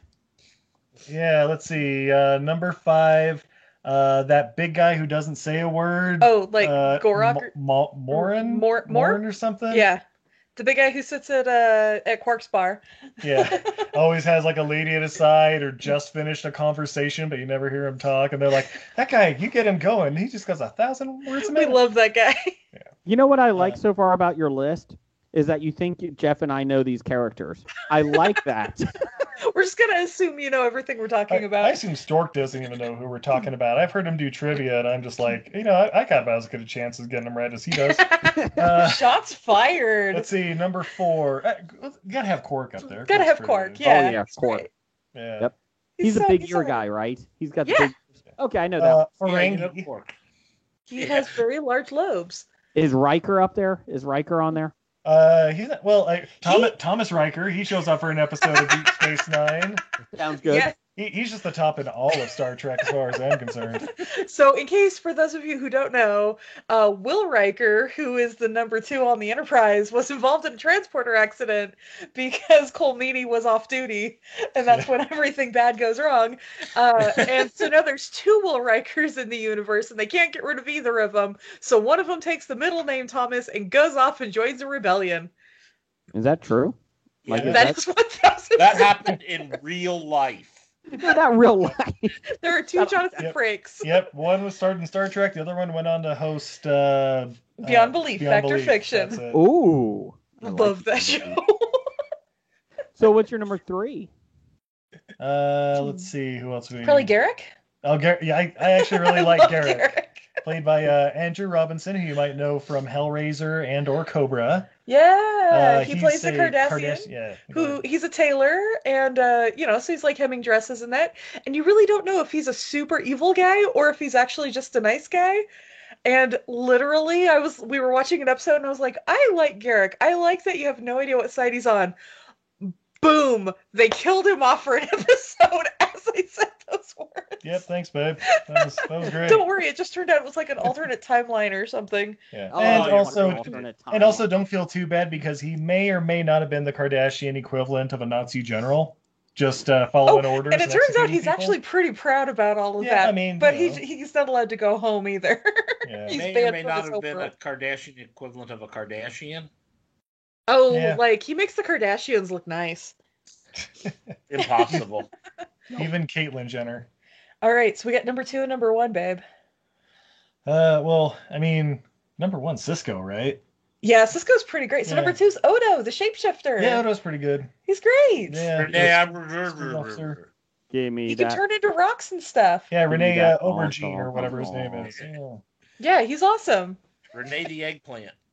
Yeah. Did you say Cisco because of the thong song? Give me that thong. Cisco is the commander of Deep Space Nine. Oh, if Captain Cisco demanded your thong, you're giving him this thong. Oh, absolutely. Also, he hates Picard, and yeah, that's right. Really doesn't seem to like Starfleet in general. Yeah. Which I guess is why he's far out on an outpost. He's just trying to be a good dad. Hey, babe, you know I noticed wasn't in the top 5? Who? Your favorite, Miles Patty Cakes O'Brien. Oh, I love Cole Meany. He's so good. But you don't like him. You're always saying mean things about him all the time. Also, we watched him in Next Gen, and all he did was stand at the fucking table. And that's where they got the idea for the coloring book, guys. Guys, there's a Miles O'Brien coloring book on the internet. It is called 300 Days of Monotony, and it is somebody drew a picture of Cole Meany standing at the transporter thing, and it's just that 300 times. That's the coloring book. I just still haven't forgiven Cole Meany for Con Air. Oh. Well, he's great. Cole Meany was great in Mystery Alaska. Oh, he was good in Mystery Alaska. He's great in everything he's in. Is that a hockey movie? Yes, it is a hockey movie. That makes sense. He was great in the Englishman Who Went Up a Hill but Came Down a Mountain. I feel really bad because your top 5 is the same as Jeff and I's. We both had top 5 Deep Space Nine characters. Oh shit! I did. Jeff, I had Odo in all the spaces because he shapeshifts, and I just like those best. Yeah. Is that a cop or is that the head of security? I don't know. Yes. Deep Space Nine. Jeff, what do you got? What's your Deep Space Nine top 5? I do not have a Deep Space Nine. What's your top 5? Please get me away from Star Trek. Please, for the love of God. My top 5, I went with my top 5 favorite fictional bands. Okay.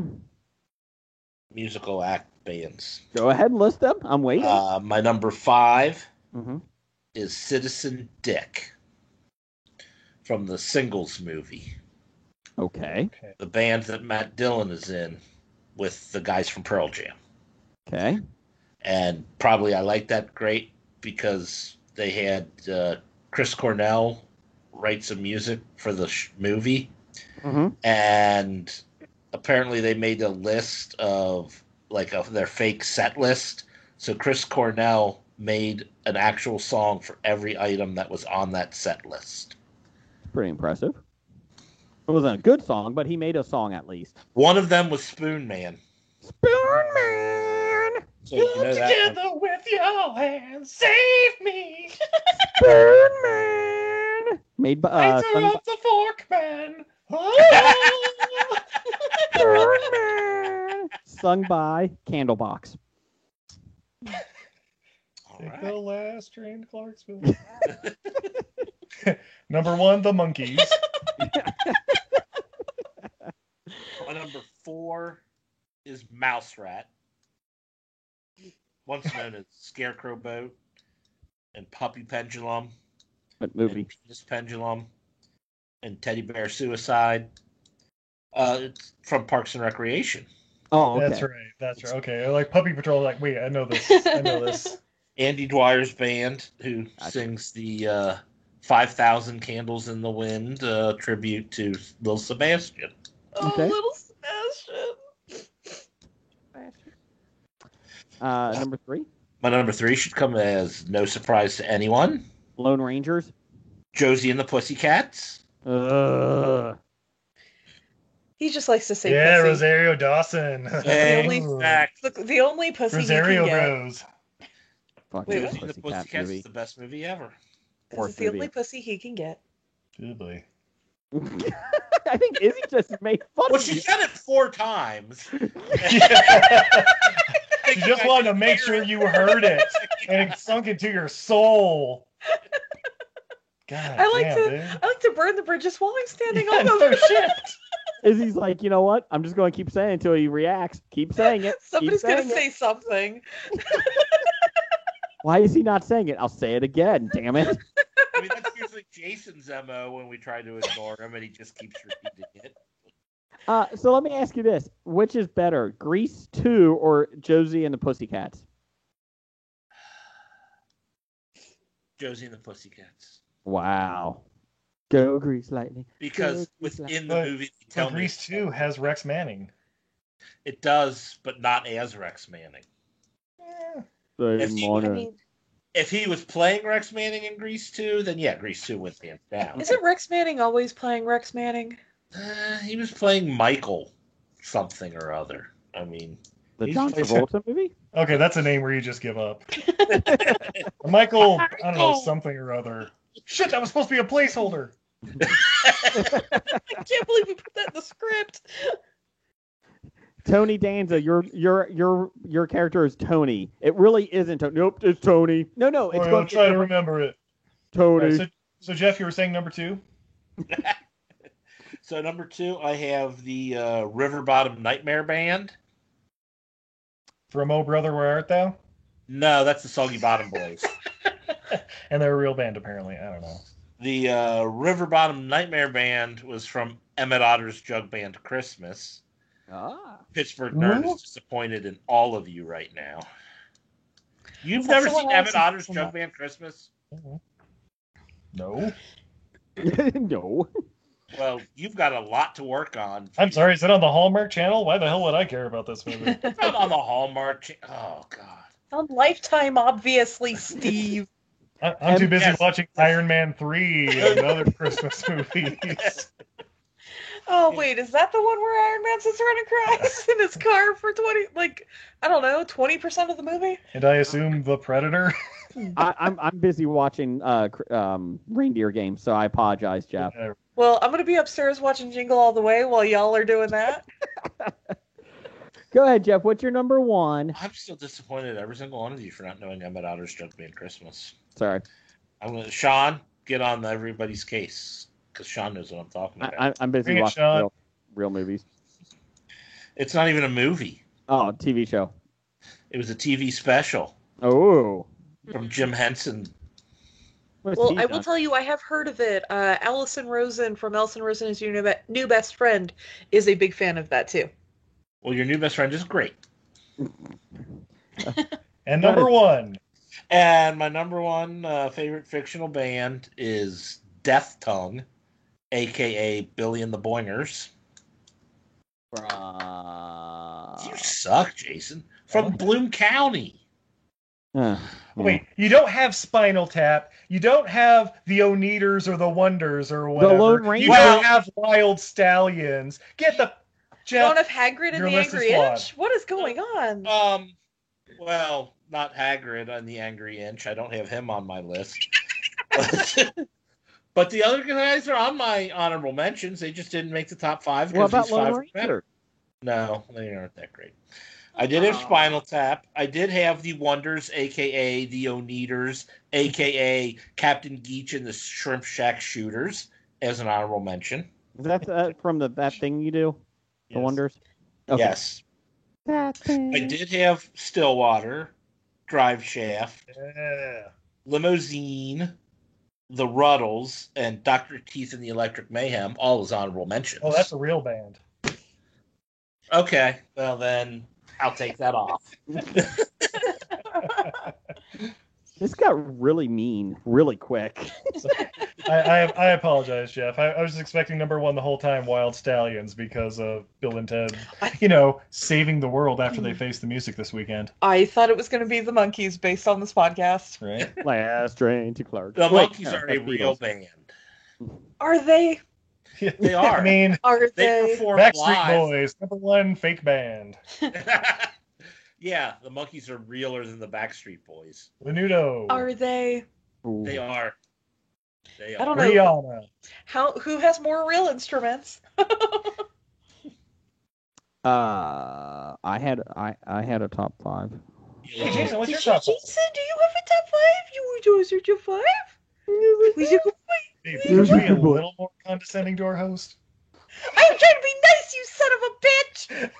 I had top 5 Deep Space Nine characters, and you took them all. They were the same list, so I had to come up with a quick one here. On the fly. I did top 5 worst wrestling storylines. Oh. In no particular... Roger says goodbye. Shut up, Jeff. In no particular order, even. So you couldn't even rank them. No, because these are all bad. Never mind. Yes. Let's see. Eddie Guerrero and Rey Mysterio with paternity on a pole match, basically. They were trying to figure out who was the father of Dominic. Yeah. That 2005. I didn't know about that at all. And then when it kind of came up during SummerSlam, it was like, wait, is this like Jerry Springer? What the fuck is this supposed to be? It was awful. And it turned out Chavo was the father. Oh. The only thing that could have been a little bit worse is right after Eddie Guerrero died, Chavo and Rey Mysterio got into a feud, and Chavo was telling Rey Mysterio that he only leached off his dead uncle's coattails. That was a little rough to watch. That was like within a year of Eddie dying. So don't fuck with Eddie Guerrero. Let's see here. Ed McMahon dying series. Vince McMahon Vince dying. McMahon, that's it. Yeah, Ed McMahon dying. That was a big thing in the that WWE. was the worst wrestling arc ever. And then Vince McMahon. And Dave, I seem to remember that whole Vince McMahon dying thing stopping suddenly for some reason. I can't understand why. Chris Benoit. Let's see. The other one is, hey, we have a really old Legion of Doom that's back. Hawk is literally battling alcohol and drugs. You know what? Put that in the storyline. Hey, Hawk, climb up on that Titantron and then pretend to fall off because you're drunk. Yes, that was the storyline too. That was awful. Let's see. No Jeff Hardy, but I'll allow it. It's true. Where do you think Jeff Hardy got his inspiration from? Matt Hardy, that bastard. Let's see here. No, that's where he got his drugs from. Oh, that's true. Allegedly. It's called inspiration. I'm high on inspiration. David Arquette becoming world champion for WCW. Yeah. Horrible idea. David Arquette now? No Gronk being 24/7 champion. Yeah, but at least that title doesn't mean shit. I mean, when you're putting David Arquette as a face of your company... Hey, Jason, I hate to really burst your bubble here. Here we go. WCW.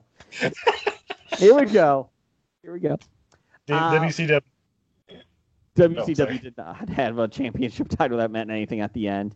That's true. Fucking Vince Russo.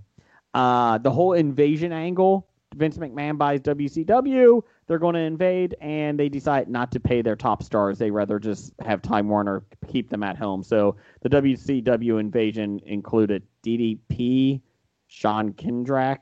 What's that? I said DDP was their top star. That's true. He was probably the top guy that they had in that thing because Goldberg, Hulk Hogan, Scott Hall, and Nash all sat at home collecting money. And WWE didn't want to pay them to come there, which I don't blame them. But it was still... Wait, do you mean Hollywood Hulk Hogan, Diesel, Razor Ramon? I don't know. Fake Diesel. I would have rather had the fake Diesel show. I think they did okay, though, because one of them starred in Magic Mike XXL. The other one has a pretty successful yoga thing going on. Kevin Nash was in the Punisher movie with Thomas Jane. Yeah. He was also Super Shredder, so what's he was Super Shredder. Yeah. He was also in The Longest Yard. And then the most horrible one ever. He was also starting a fire in your mom's panties. Booyah. What? My number one, Katie Vick. Basically, Kane had a crush on this girl, was the backstory, and she died in a car wreck. And Triple H stated that. Oh yes, I heard Triple about H this one. That Kane fucked her dead corpse. Yeah, Jesus. And then they went to a thing that was Triple H was trying to be funny, and he dressed up as Kane, walked into a funeral home with a mannequin in the casket, and proceeded to fake fuck the mannequin and pretend it was Kane. I heard wrestling isn't fake. Oh God! You can't half-ass it. That's how you get. That's how you get hurt. Speed. That's how you get hurt. So you pull a tendon. And yet you don't have Mae Young giving birth to a hand on You know your what? list. Okay, so the Mae Young giving birth to a hand from Mark Henry. You know why that's funny? Because they keep playing it back like little jokes throughout history. Like now it's a grown-up hand. It's Mae Young winning the hand grew up competition at like WrestleMania 20. That was amazing. What's that? The Mae Young winning the topless competition like WrestleMania 20. Yep. Fucking gold. And you know what? It was humorous. Like the hand was so stupid that they've just become a creature on its own. Like I said, Jeff, like 2 years ago, it was a giant hand walking around, and it said hi to Mark Henry, Dad, and all that stuff. So that was funny. Let's see. To this date, Mark Henry says that he keeps asking Vince McMahon why a hand, and Vince McMahon goes, "I have no idea why we did that." Because they a hell of a drug. Didn't know what to do once it got time to have her give birth. And this is 1A. I hobied it, and this is because of thankful to number one fan Doug for telling me this one. Goldberg. Gilbert? No, Goldberg. That piece of shit. He refused to face Jericho because he didn't think it was big enough. Well, Goldberg isn't big enough. So That's why. And to quote Goldberg is a little bitch for that. So I agree. So fuck Goldberg. So I'd rather not. No, fuck that piece of shit. So rather not. So there you go. There's my top 5. Thanks to everyone for that sent theirs in. You're making fun of my top 5. No, I love Wildcard Week because it's the only time I can do a top 5 about wrestling. I should have known it was coming. So intern Hackney was out this week, so we had to do Wildcard. We had to. No one else knows how to use a typewriter. So there you go. You got to get some of them chimpanzees that write books. It was the best of times. It was the blurst of times. Stupid monkey. Yeah, you gotta figure in typos, but yeah. No regrets.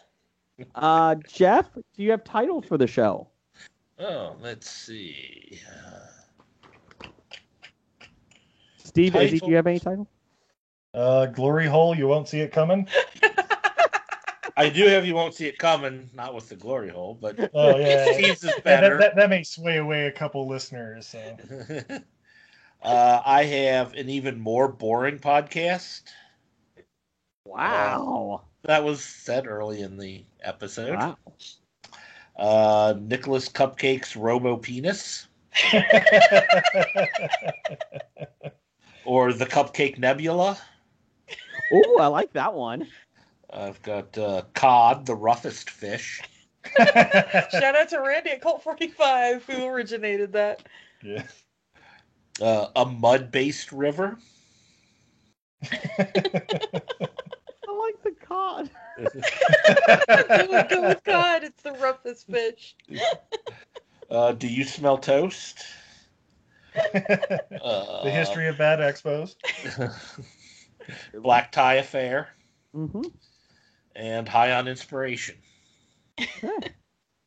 I had It Happens Every Week. Let's see. Not With That Attitude. I'm not sure what that's from. Oh, that was you saying, like, I can't sit more than one of those movies. I'm like, oh, yeah, not with that attitude. Oh, that's right. Trout Billiards.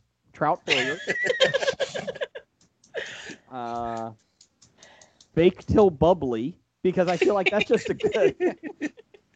Number one attraction, Cutthroat Island. And Jaguar on the Bus. Yeah. Speed 3, Primal. I do like Cod the Roughest Fish. I do like Trout Billiards. It's a very fish-centric episode. Yeah, say. All right, top 5 fish. Ooh, salmon. Let's see. Shark. The one that's a mammal. It's not. What? You know, it's a mammal. Take the last train to Clarksville. All right, I feel like we have just discovered the title of this. I'm about to say it. Sharks are not mammals. Shark. That's a mammal. I like sharks are not mammals. Change approved. See, now we're an educational podcast. Wait a minute, hold on. What was yours, Jeff? Sharks? I just was throwing that out as a top 5 fish. Sailfish are kind of cute. Yeah, I will say that. Blue penguins. They're found in Australia. I like those. That's not a fish. Also not. Okay, top 5 not fishes. Apparently, it's the list Jason's doing. Number 1, shark.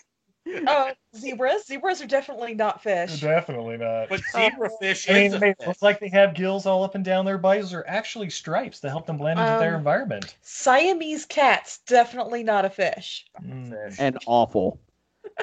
King cobra snake. Fireplace, definitely not a fish. Fireplace are definitely not fish. Did I hear cobras? Time out. Did you say a fireplace is not a fish? Well, you're true. That is true. That fireplace is not a fish. Hey, that's the game we're playing, right, this Jason? This is top 5 not fish, okay? And cobra's definitely not a fish. He's the cure. Cream corn, not a fish. Not a fish. Not a fish. Not a inspiration, not a fish. Nope. It's a drug, though. Nope. Deep Space Nine, not a fish. Not a fish. Not a fish. Wait, Odo can be a fish. You know what's odd? Trout Billiards, can be a fish. Can be. Yeah. Fish are quite integral to its existence. So yeah. Right. Okay, so we're going sharks are not mammals, or sharks the new mammal. Sharks, that's a mammal. That's a mammal. That's a mammal? Question mark, exclamation point.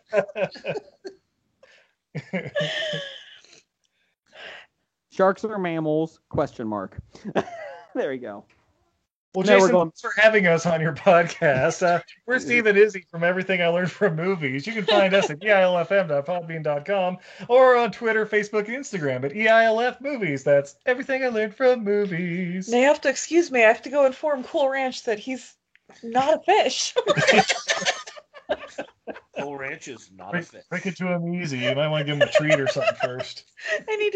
I'll give him a nice snacky while he's munching it down. I'll just be like, hey, buddy, I hate to break this to you, but you're not a fish. You're a hairless rat. Squeak, squeak, this Jason, no, squeak, squeak. I just said to you first. What's that, Jeff? I said you should give him a fish-based treat before you break it to him. Like a little, I could bake some like salmon croquettes or something. Something like that, yeah. So he or like cat food that is fish flavored. I don't know what they eat. He likes them both equally. I was like, here, that's the equivalent of here, have a little snack, son of mine. By the way, you're not my real son, you're adopted. That's what happened to my real son. Find out next episode. How's that chili? Jeff, you know what rats Find out on the next episode of Soap. You know what rats eat? Faces. They eat faces. That's what they do. You do not eat faces. They are sweet, snuggly friends. Only at the last resort. Who enjoy giving kisses and eating snacks. And faces aren't snacks. Faces aren't snacks. There's a no. Bad idea of the week, number 8,212. Face off too. Faces aren't snacks. There you go. There you go. Of Skeletor. You know, this happens every fucking wild card episode, Jeff. Why do we keep having wild card episodes? Because the intern gets ill and can't give us an outline. The intern, not a fish. fish. You guys have debates over fish, mammals, and snacks? Intern is not a fish. You're right. Oh my God! Did you would told think him? They would learn after a while. We did tell him. We broke it to him. That's why he's been out for 2 weeks. He can't take the truth. He's adjusting to air now. It's taking a lot of therapy. He's just trying to bends. readjust. You've seen The Abyss, right? Like he's puking up that pink stuff. I'm just picturing Shape of Water, and he's just sitting there having a moment with a boiled egg. An Academy Award-winning movie about a lady fucking a fish. Congratulations, everybody. Does involve We fish. did it. We did it. Shape of Water is a fish. Is fish. Well, Izzy, Steve, thanks for coming on the show. Thanks for this train wreck of an episode. You are welcome. Train wreck, not a fish. Trainwreck, Not a Fish, starring John Cena. All right, top 5 not fish. Oh my God, I can't. That's everything I learned from movies on your favorite podcatcher. Check us out. We'll be at the History of Bad Expos and Utah Remote Con. Check it out. It's gonna be fun. Roger says goodbye. Goodbye. Roger, please. Not a fish. God.